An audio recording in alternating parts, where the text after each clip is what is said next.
Hi, I'm Jeff Hines with Palm Beach County Fire Rescue Community Education Division. I'm here today to talk to you about hands-only CPR. So what is hands-only CPR?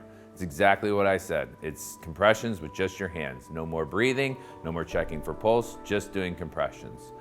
What CPR is doing, or what it does, is it's pushing blood, which has oxygen, to the brain. If the brain doesn't receive blood and or oxygen, that's when bad things can really start to happen. Sometimes when people first collapse, they shake a lot and it can look like a seizure.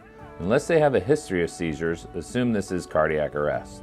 So if you come across a situation where you think that you need to do CPR, the first thing you're going to do is you're going to tap the person. You're going to ask them if they're okay. Are you okay? Are you okay? If you don't get any signs or responses, you're going to do what's called the head tilt chin lift. What the head tilt chin lift does is it opens up the airway. Some people think that you can swallow your tongue. You cannot swallow your tongue, but your tongue can go down into your airway and block it. So when we do the head tilt chin lift, we put a couple fingers on the forehead, a couple under the chin, and we're going to pull back and lift up. We're going to put our head down by their mouth and nose, and we're going to look down the chest. I'm looking to see if their chest and or stomach are going up and down, and I'm listening and feeling for breath coming in and out of their mouth and nose. If you suspect a neck or back injury, avoid doing the head tilt chin lift. Simply look, listen, and feel for normal breathing like this.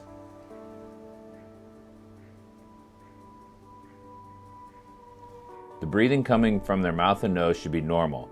Gasping and snoring sounds may not be signs of normal breathing. I'm only doing this for about 3 seconds. If I don't see, feel, or hear anything, I'm going to call 911.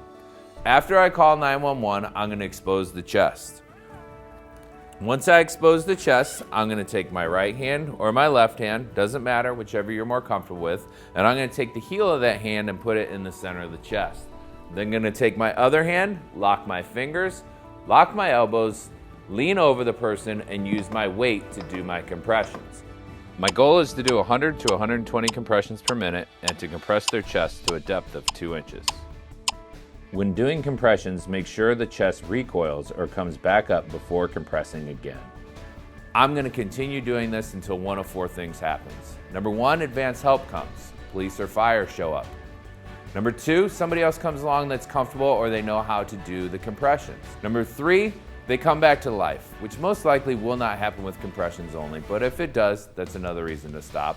Or number 4, I get too tired. And getting too tired really shouldn't be a reason. We're going to do our compressions just as fast and as deep as we can until really somebody else comes along to help us out.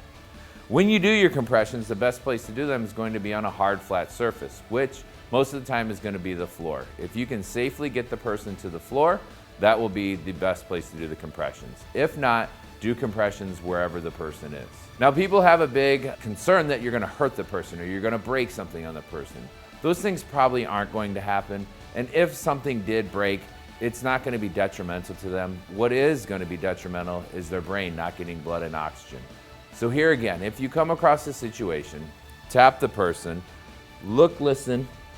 If you don't see anything going on, call 911, expose the chest, place your hands, and just start doing your compressions.